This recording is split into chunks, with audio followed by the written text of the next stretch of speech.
Halo GB Lovers, jumpa lagi di Top Speed Channel, News and Entertainment. Seperti biasa, kita akan menyajikan headline berita MotoGP terbaru dan terlengkap spesial untuk Anda. Mari bersama-sama kita bangun channel ini agar terus berkembang. Jangan lupa subscribe dan nyalakan notifikasinya. Baiklah, mari kita lanjutkan. Hi guys, if you like this video, give a thumbs up. MotoGP 2021 belum selesai digelar, tetapi manajemen Fabio Quartararo mengaku pembalapnya sudah mendapatkan 2 tawaran untuk 2023. Pembalap tim pabrikan Monster Energy Yamaha MotoGP Fabio Quartararo memang bisa memastikan gelar kampiun kelas Premier Kejuaraan Dunia Balap Motor 2021 saat digelarnya GP Emilia-Romagna akhir pekan depan 22 sampai 24 Oktober 2021. Pasalnya, dengan 3 balapan tersisa dan maksimal 75 poin yang bisa direbut, Quartararo sudah unggul 52 poin atas rival terdekat, Pecco Bagnaia Ducati Lenovo. Cukup dengan finish di depan Bagnaia di Misano nanti, El Diablo dipastikan menjadi juara dunia. Saat masih berkonsentrasi untuk menghadapi lomba di Misano, manajer Quartararo Eric Mahe justru sudah memasarkan pembalapnya. Quartararo sendiri masih terikat kontrak dengan Yamaha sampai akhir 2022. Fabio akan pergi ke tim yang menurutnya terbaik. Hingga saat ini, segalanya masih sangat terbuka. Untuk saat ini, belum ada yang jelas untuk 2023, tutur Mahe. Fabio mungkin sedang senang dengan performanya, tetapi kami juga masih harus melihat lagi beberapa detail. Pasalnya, torehan saat ini lebih banyak disebabkan kemampuan Fabio, bukan paket motornya. Dari pernyataan Mahe bisa disimpulkan bila Yamaha bakal lebih memerlukan Quartararo dan bukan sebaliknya. Semua tahu, saat ini hanya pembalap asal Prancis 23 tahun itu yang mampu mengendarai Yamaha YZR M1 dengan optimal. Rekan setim Quartararo Maverick Viñales malah frustasi dan memutuskan kontrak. Kini bergabung dengan Aprilia. Penggantinya, Franco Morbidelli masih berkutat dengan pemulihan cedera lutut sehingga belum mampu mengeluarkan potensi M1 versi pabrikan. Sementara, kendati sudah diberikan motor yang sesuai dengan milik tim pabrikan, Valentino Rossi, Petronas Yamaha SRT, tetap kesulitan sejak awal musim. Usia, fisik, dan ban menjadi masalah utama juara dunia balap motor 9 kali tersebut. Tren yang biasa dilakukan adalah menyodorkan kontrak baru 1 atau 1,5 tahun lebih awal dari masa akhir kontrak. Jika prospek-prospeknya jelas, kami mungkin akan berlanjut dengan Yamaha. Yang jelas, kami tak akan terburu-buru, tutur Mahe.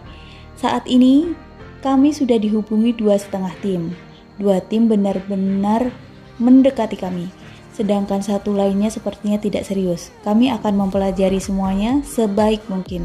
Fabio masih muda dan masa depan terbentang luas di depannya.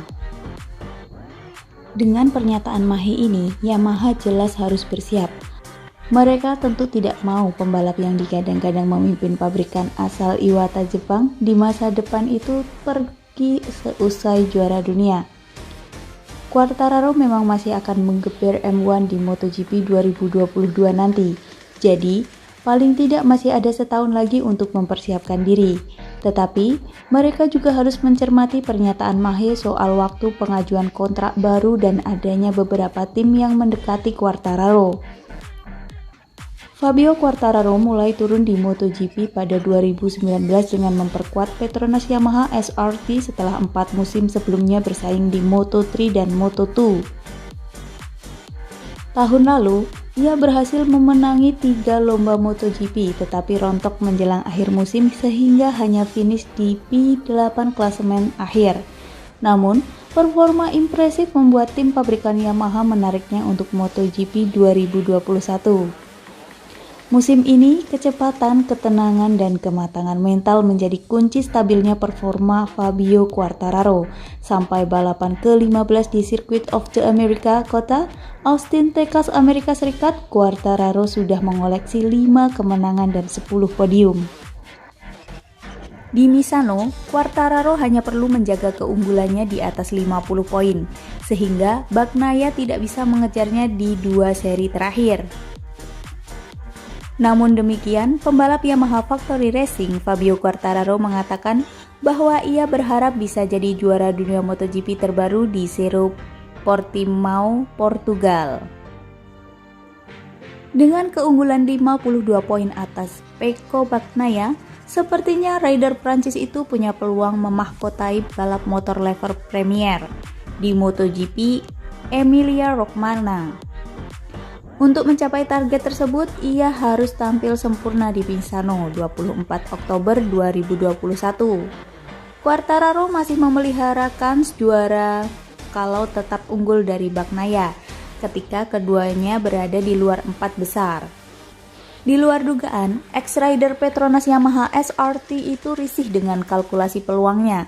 Ia lebih suka dibiarkan tenang dengan meraup poin demi poin, tanpa perlu ambil resiko. Apalagi, Misano merupakan area kekuasaan Bagnaia.